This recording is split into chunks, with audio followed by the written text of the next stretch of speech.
So, hi Wow Life, another video, another share guys, another POV. So, ngayon guys, magbibigay tayo ng point of view part 2 sa in-situationship ng Jomcar. Naku, nalilito ship na ba ang mga Jomcar fans? Well guys, isipin nyo to, wag na kayong malito, wag na kayong ma-pressure, wag na tayong mag-demand. Like, hayaan natin silang kung hanggang sana abot or kung paano mag-evolve or paano iikot yung in-situationship nila. 'Di ba? Huwag na natin masyadong isipin 'yon. Kasi kung isipin natin 'yon, maraming pumapasok na mga bagay-bagay sa utak natin at iisipin natin pa na posibleng maging positive or negative. So, wag na kayong malilito sa kung ano mang meron ngayon ang Jomcar. Let them enjoy, let them decide, and hayaan natin sila kung kailan yung right time para mapa-oo or para umamin sila na kung ano man ang totoong label ng kanilang status ngayon.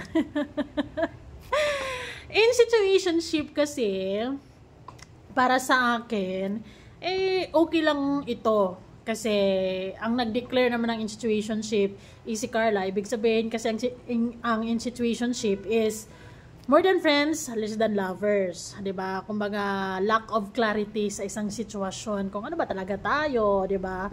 This is a Gen Z thing na ano nila ngayon.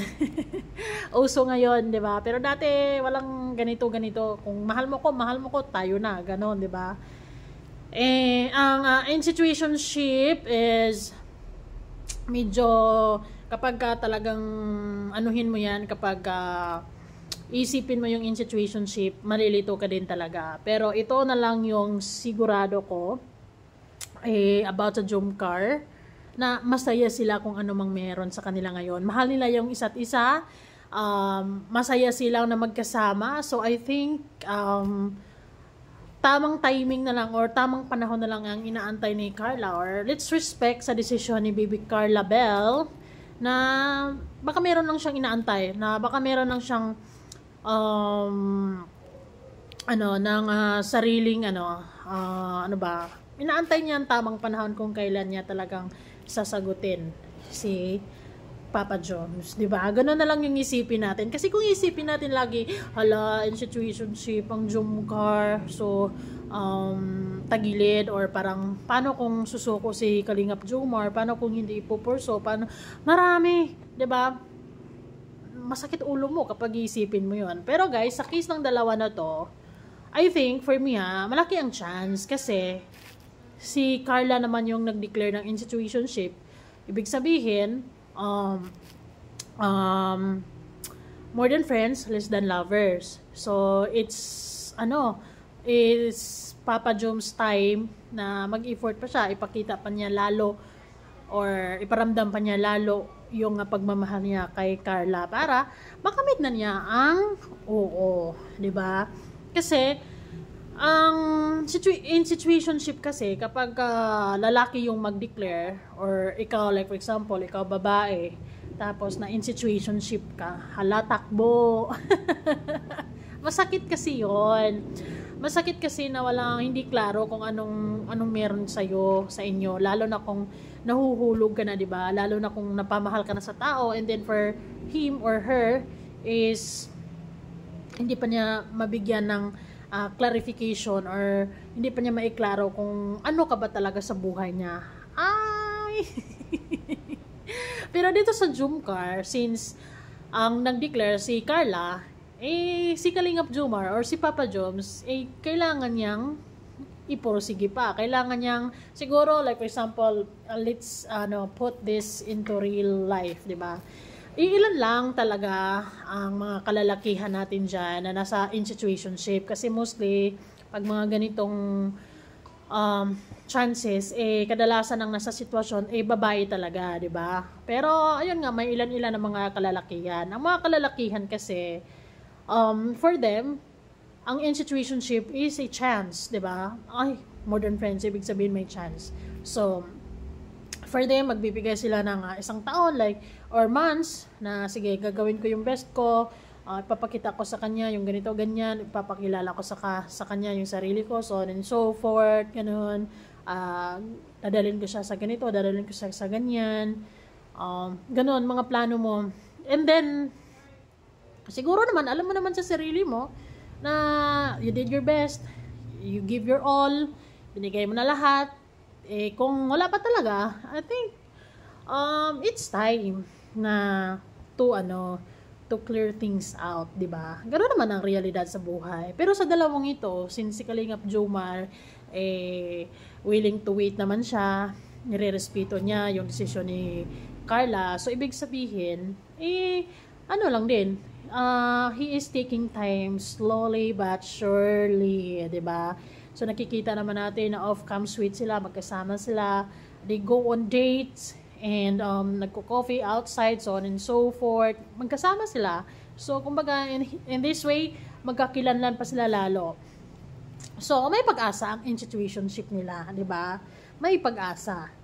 Ang iba kasi, ang institutionship kasi, kaya naging baliwala na lang, kasi mostly kapag babae yung nasa sitwasyon, and then yung lalaki is having a fling or having someone else around naman, hindi naging seryoso, 'di ba? Kumbaga, special ka lang kapag kailangan niya yung mga ganito, kung kailangan kanya, 'di ba? So, talagang wala kang asahan sa institutionship kapag babae yung nasa sitwasyon. Kasi, 'di ba? Wala parang ganon. Pero kapag lalaki, malaking pag-asa kasi sila naman yung magbibigay effort, sila naman yung magagawa ng aksyon, 'di ba? Sila naman yung gagawa ng paraan para talagang ma-appreciate natin lalong mga babae, kasi minsan lalo na si Carla pakipot, or talagang kinikilala pa niya lalo si Kalingap Jomar kung hanggang saan ito, kung anong kayang gawin para sa pag-ibig, para sa pagmamahal niya kay Carla. So siguro nasa posisyon si Carla ngayon kung saan ay kinikilala pa niya lalo si Kalingap Jomar, and putting him in a situationship kung tawagin, it's also way para mas makilala pa ni Carla, para makita at malaman pa niya kung anong mga susunod na aksyon ni Kalingap Jomar after hearing the situationship, 'di ba? So, ang ang bulang ngayon ay nasa kay Kalingap Jomar. Nasa kanya, nakasalalay. Nasa kanya ang bato ni Darna. So, para sa mga Jomcar fans dyan, don't worry, don't think too much, and let them be. Diba? Hayaan natin silang maging sila.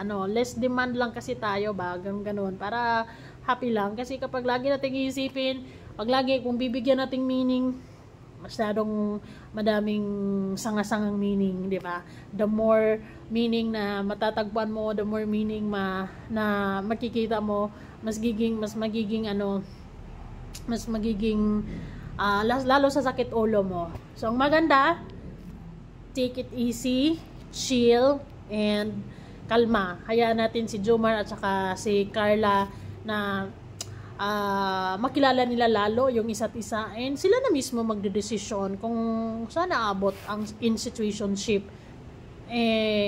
Kung mahal naman nila yung isa't isa, for sure it won't take longer, di ba? Like, aamin at aamin yan, ganun yun, hindi mapipigilan yan, di ba? So let's wait and see for the right timing, kasi irespeto natin yung desisyon ni Carla para hindi tayo malito. Ganun lang yun. And don't be negative about in situationship. Let's just hope for the best, and hope na positive ang magiging resulta sa in situationship, 'di ba? Na meron tayong aasahan, ganun. Stay positive, buy and be kind, and let's be kalma lang, and think less.